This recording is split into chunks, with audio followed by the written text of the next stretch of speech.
we get a sampling of Peter's early preaching from Acts chapter 2, Psalm 16, and then we get a little bit of Peter again from the first epistle of Peter, chapter 1, and then we have the famous John 20 meeting of Jesus and doubting Thomas. Let's start with Acts chapter 2.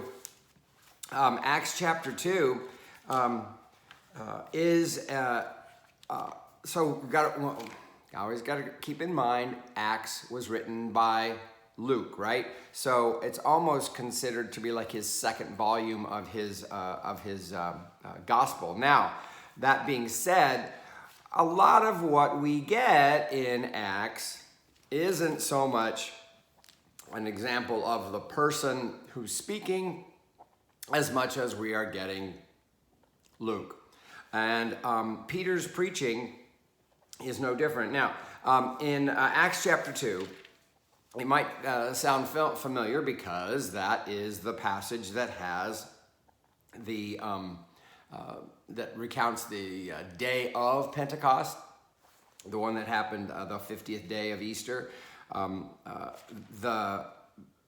Peter, remember after the speaking in tongues thing happens, the miraculous communication event, then Peter stands up and starts to preach. Well, that sermon, the first part of that sermon is what we actually quote on Pentecost Sunday. There's a middle portion and then a later portion that we're going to read on the next 2 Sundays. So the portion that we're reading today is the middle portion, which comes just after the first portion that we will be hearing on Pentecost Sunday.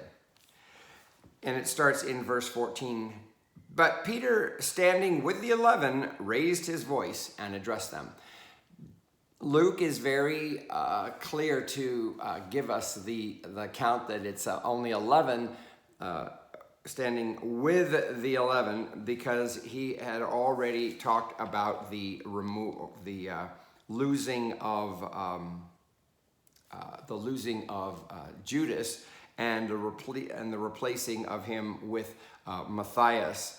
And that was what happened right before the day of Pentecost. If you look at chapter 1, verse 26, it says, "And they cast lots for them, and the lot fell on Matthias, and he was added to the 11 apostles." So, yeah. So here we are reminded again when we're saying standing with the 11. Okay, yeah, so 12, back to 12. Then we skip to verse 22. Yes, verse 22. "You that are Israelites, listen to what I have to say." So remember, there were many people there from all over the diaspora, okay? The dispersed Jews had all returned to Israel for the celebration of the Feast of Pentecost, okay? And so that's what the town was full of, okay? "Listen to what I have to say. Jesus of Nazareth, a man attested to you by God with deeds of power, wonders, and signs that God did through him among you." Now, if we just back up here. So Jesus of Nazareth, this historicizes this Jesus. It's like this Jesus is not something that we made up.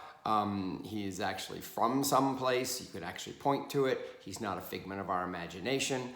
A man attested to you by God with deeds of power. Now, it was strongly believed in those days that if you were doing those kinds of things that Jesus was doing, these weren't like magic tricks, okay? These were actually deeds of power. Notice that's the expression, that's the gospel expression that we like to call miracles, right? Wonders and signs, okay? Deeds of power, wonders and signs. Now, there's no there's no, see, back then they didn't have this concept of scientific or scientific proof or historicity or, empirical evidence for. They saw everything as, there was nothing as impossible in terms of what you could actually see. So we, in this day and age, we've divided it into the, there's what's natural and then there's supernatural. And if it's supernatural, that means it's a miracle, right? But they didn't have that distinction in the days of the early church, right? Attested to you by God with deeds of power. It's basically saying, you saw everything he did. There's no mystery to what he did. That was not an illusion, okay? And that God did through him among you, okay? That's they're familiar with the fact that this Jesus was not some interloper from another religion or a non-Israelite, a non-Jewish person. He was Jewish, as you yourselves know. Okay, so he's all stating this like there's no mystery to what you saw happen with this man, but I'm about to tell you why this guy was different. Okay. This man, verse 23, handed over to you according to the definite plan and foreknowledge of God. Now, notice handed over. The preaching of the early church was convinced early on that what happened to Jesus, was it tragic? Yeah. Was it something that Jesus deserved? No, but it's very, very clear that the early church quickly came to grips with the fact that that Jesus being handed over, that this grave injustice, this this wrong on so many levels, kind of a thing, that God knew what God was doing through it, and the experience of the early church of having the forgiveness and the eternal hope and the gift of faith, they just couldn't deny the fact that that didn't just happen by accident. That's not something we created. That's not something we made up. That's not something, that's not some silver lining of a cloud. No. It is indeed the definite plan and foreknowledge of God. Yeah, that's why he's saying it like this. You crucified and killed by the hands of those outside the law. So it says by the hands of those outside the law. Romans were not of the law of Moses, so therefore that's why they're called outside the law, right? He's when he says you crucified and killed. By the hands, so it's gotta remember, Peter was a Jewish person too. Jesus was a Jewish person too, and he's talking to all Jewish people, and he doesn't say we, no, he says you, because he's referring to the displaced masses who have forever or eternally looked for their hope in for the hope of the Messiah, but yet in their economy, he had not come.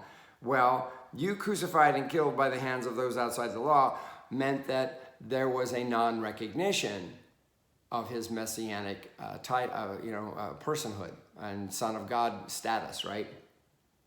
But God raised him up, having freed him from death, because it was impossible for him to be held in its power.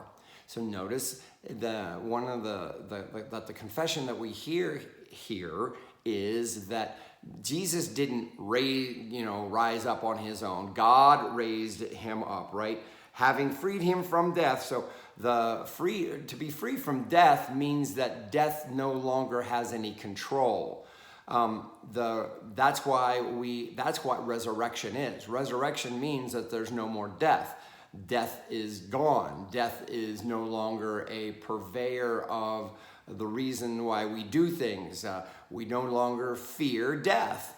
And when we're not fearing death, the sky's the limit, so to speak. Having freed him from death because it was impossible for him to be held in its power. Yeah, the author of life, the Son of God, the creator of the universe, right? The one who invented life. How could death hold it? Death is just it's just a thing. It's just one of those little. It's like, oh yeah, well, you got to go through it, but it's not terminal. Yeah, death isn't terminal. How do you like that? Good message, huh? For David says, according to him, for David says concerning him. Now, whenever we see our gospel writers quoting something from the Psalms, it's always as David said, okay? Just so you know, this doesn't mean David wrote it. It just means that that's the tradition that they were purveying, right? So this quote that we have in verses 25, 26, 27, 28, let's see, that comes from Psalm 16, and Psalm 16, oh, guess what? That's what our psalm is for today. So we'll read that soon. I saw the Lord always before me, for he is at my right hand, so that I will not be shaken.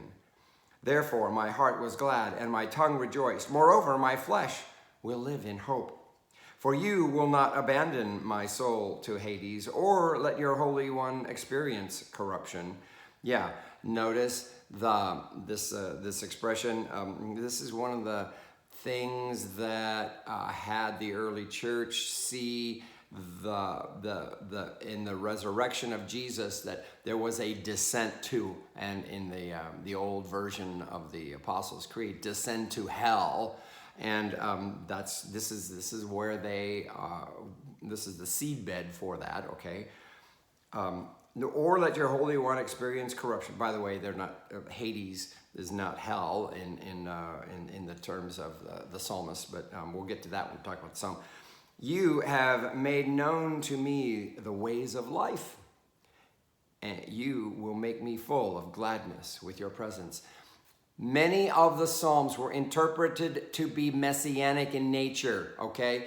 Anytime there's talk of, being at the right hand, the Lord always before me, oh yes, my heart is so glad, I'm rejoicing, I'm just so happy with what God has done with me. A lot of this stuff is read messianically, okay, as referring to the Messiah. Fellow Israelites, so now we get back to Peter's sermon, verse 29. I may say to you confidently of your ancestor David that he both died and was buried. The reason why he's mentioning this is because a lot of people believe that the Psalms that came from David's hand meant that David was the Messiah, okay, in that he's the original Messiah, small m, the anointed, right? It was believed that the true Messiah would be one who had these same characteristics, right? I may say to you confidently of your ancestor David that he both died and was buried, and his tomb is still with us to this day. Died and buried. This is that same trope that you see with regard to Jesus, right? The cycle of his resurrection. Since he was a prophet, referring to David, and that is the take on the early church, from the early church on who David was. Since he was a prophet, he knew that God had sworn with an oath to him that he would put one of his descendants on his throne. Yes, okay, that's the way the messianic belief was believed, that it would be a descendant of David.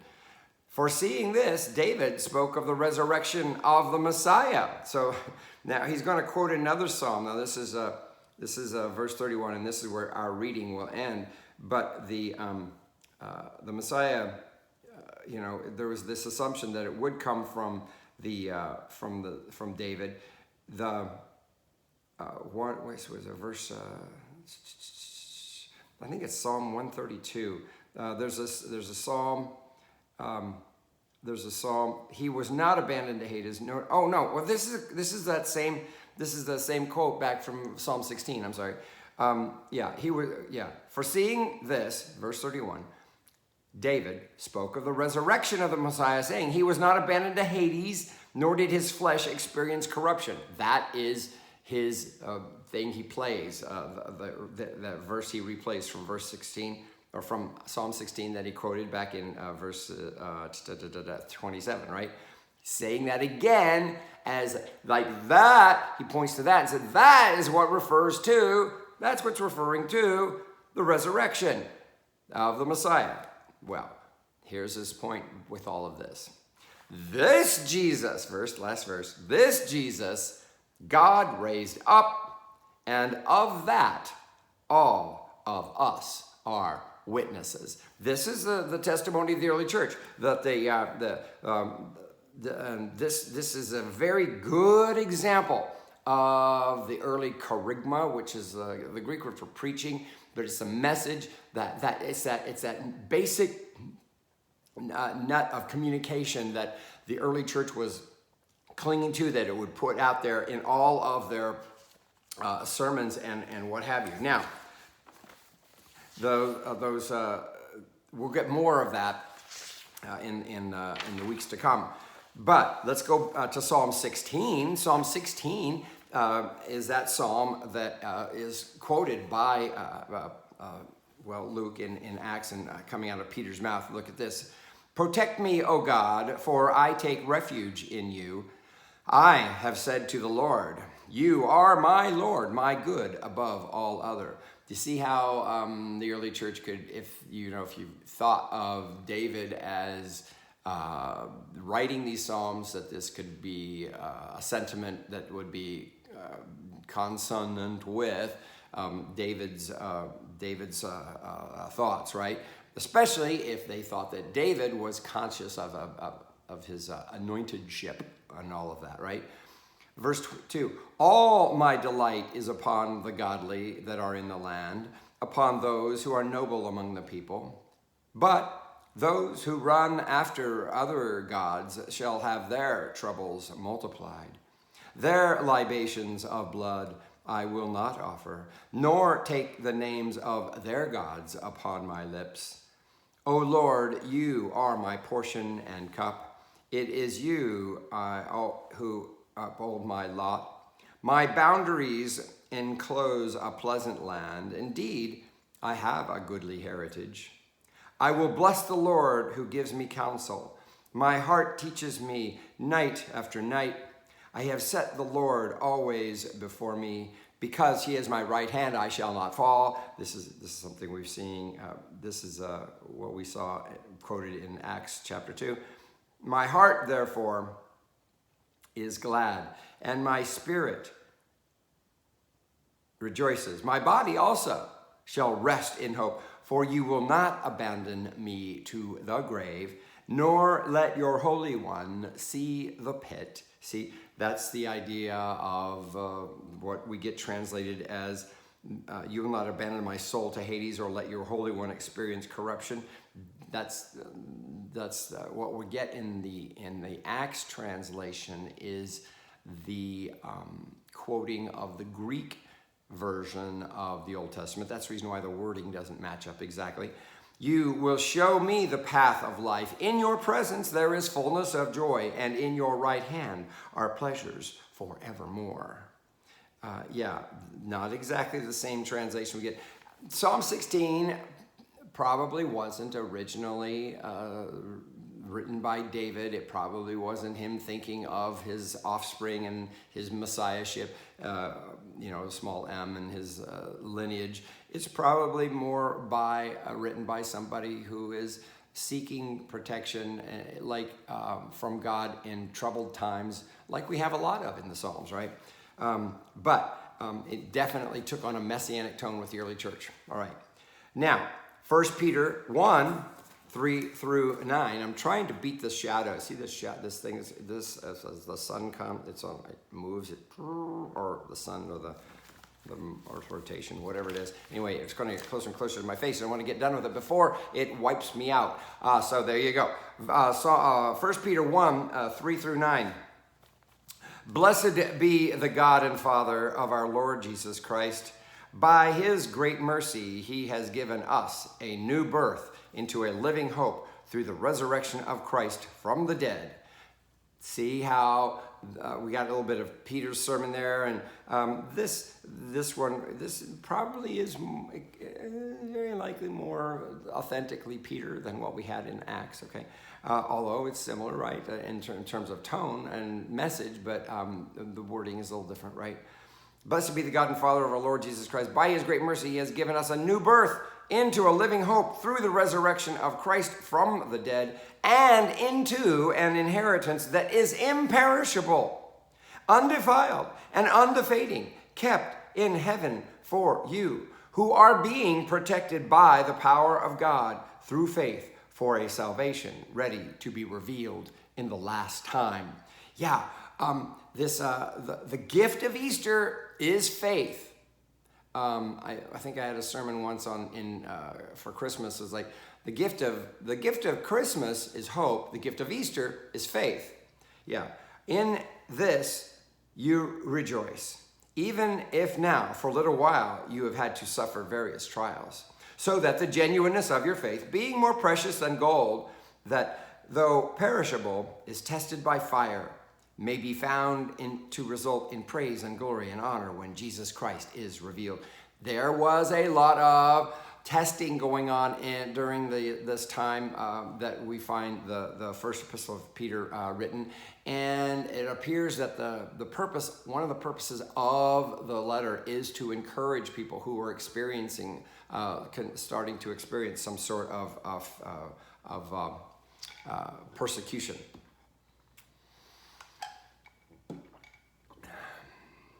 So that's why he's talking about if for a little while you have had to suffer various trials.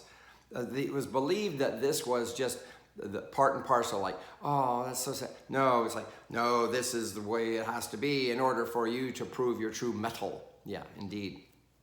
Verse 8, although you have not seen him, get it? So part of the thing of the early church was, hey, all we know is what we've heard people say. Well, look at this. Although you have not seen him, yeah, that's what it's referring to. You love him. And even though you do not see him now, you believe in him and rejoice with an indescribable and glorious joy, for you are receiving the outcome of your faith, with the salvation of your souls. Oh, isn't that a great line? This, in the context of our epistle writer, the experiencing of persecution, of being going through suffering various trials, as it says, this is all about this is just a small thing to go through with regard to the experiencing of faith, because there's an indescribable and glorious joy. Okay, there's so much more on the other side of this bad time that when we do get to it, you'll look back on it and think, that was nothing. Yeah, exactly. This is a part, again, this is an example of how the resurrection and ascension of Christ after the death and burial, how it uplifted and gave people courage to be those witnesses for God and for his Christ. Now, let's go to the gospel passage.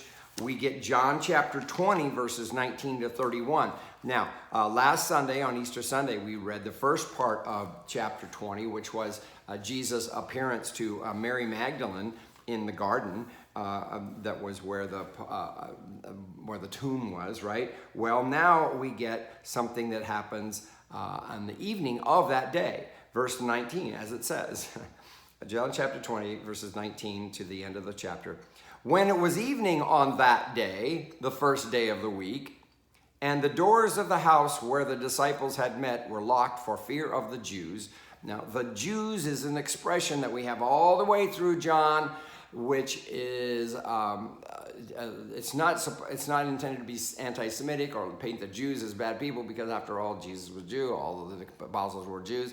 But the Jews, they were this the foil in John for those for a counter opposing force to what God was doing. What was I going to say? Oh yeah, one of the contexts of the Gospel of John is a time of persecution, not persecution by the Romans, but persecution by their own people in their own synagogues, where like, oh, if you believe in Jesus, then you got to go, that kind of a thing. And so there was a little bit of a clash going on in the synagogues between those who believed in Jesus and those who did not. Okay, Jesus came and stood among them. Notice, all we're being told is that the doors were locked. The house where they had met were locked. Okay, the doors of the house were were locked, and Jesus came and stood among them. We're not told how. We're just saying it's. All we're being told is that he did. All right. Peace be with you, he says to them. Now we know this as that greeting that we share with one another right after the absolution of sin in our service, right? Well, I encourage you to think of it as an Easter greeting. After he said this, he showed them his hands and his side. We're not told what happened to the hands previous to this. We are told something about the side with regard to the sword and the spear that pierced it, and water and blood came out. Yeah. Then the disciples rejoiced when they saw the Lord. That was for them like proof. It's interesting that there was apparently you would think there would be something more distinguishing, right? Like the face. No. The voice? No. It wasn't for, it was the voice for Mary Magdalene, but it wasn't the voice here. It was the showing, which is interesting, because the narrative here is dealing with that which we see with our eyes, right? Well, why didn't they recognize his face? Yeah, right? Then the disciples rejoiced when they saw the Lord. Jesus said to them again, peace be with you. Didn't get it the first time, here we go again. As the Father has sent me, so I send you. This is the great sending, the great commissioning of the Johannine Gospel, right? This is the, it's like just as I am one with the Father, you are one with me. And you and the Father, and it's like we're all in this together. We're all the same now. Is basically this: as the Father sent me, so I send you. We could go back through all of the things that Jesus said in the Gospel of John, where he talks about the Son and the Father and how they exist between each other, and replace in that a relationship between Jesus and the church, Jesus and his disciples. You would come up with a great example of who the church is supposed to be in the world. Verse 22. When he had said this, I'm sorry, I got something going on right here. Okay. When he had said this, he breathed on them and said to them, breathe. Remember the breathe. Anytime you're breathing, that's spirit, that's life. Got it? Wind, right? What is it that we have had with on the day of Pentecost? We had that wind, right? That spirit that blew, and it raised all kinds of a ruckus, and it enabled them to communicate in languages that they did not know, but yet people could understand with their ears, right? Well, here is the same kind of thing happening Only this is John's version of the giving of the Spirit. When he had said this, he breathed on them and said to them, get this, receive the Holy Spirit. Pentecost, right? Yeah, this is the Johannine Pentecost. Verse 23, if you forgive the sins of any, they are forgiven them. If you retain the sins of any, they are retained. He is basically telling them that they have the same authority that he had, okay? But Thomas, who was called the twin, one of the 12, was not with them when Jesus came. So the other disciples told him, we have seen the Lord. But he said to them, unless I see the mark of the nails in his hands and put my finger in the mark of the nails and put my finger in the mark of the nails and my hand in his side, I will not believe. Remember, okay, by the way, this is the only time we see any reference to nail prints in Jesus' hands in all of the Gospels. This is the only time. Yeah, the only time is when we hear Thomas say this. So, because when the crucifixion is narrated in all of the Gospels, we don't get anything about hands and nails, nothing. But here we do, right? This is, Thomas is an example of many people's experience in the early church, which was, really, I've got to go by what you're telling me and not by, I don't get to see. That's not fair. I should get to see. And so Thomas is taking on that role. So don't be hard on Thomas. Thomas is good. Thomas is a good guy. He speaks up for all the people many times, a few times in the gospel. One of which is when he says to Jesus, well, let us go so we can go die with you. Thomas has got some great things to that. He says he is an example of the early church. And if you think about it, us as well, because we don't see, but he says, yeah. Although the doors were shut, a week later, so he says, unless I see him and feel it, I won't believe, right? A week later, his disciples were again in the house, and Thomas was with them, although the doors were shut. Notice, not locked, shut. So Jesus came and stood among them and said, peace be with you. So this is the third time we've had him say that peace be with you type thing, right? Then he said to Thomas, yeah, he's actually there, put your finger here and see my hands. Reach out your hand and put it in my side. Do not doubt, but believe. Now, we're not told that Thomas actually does this. We're just seeing Jesus as offering that. And apparently, Thomas saw what he wanted to see. We're not told that he actually did touch. It says, Thomas answered him, my Lord and my God.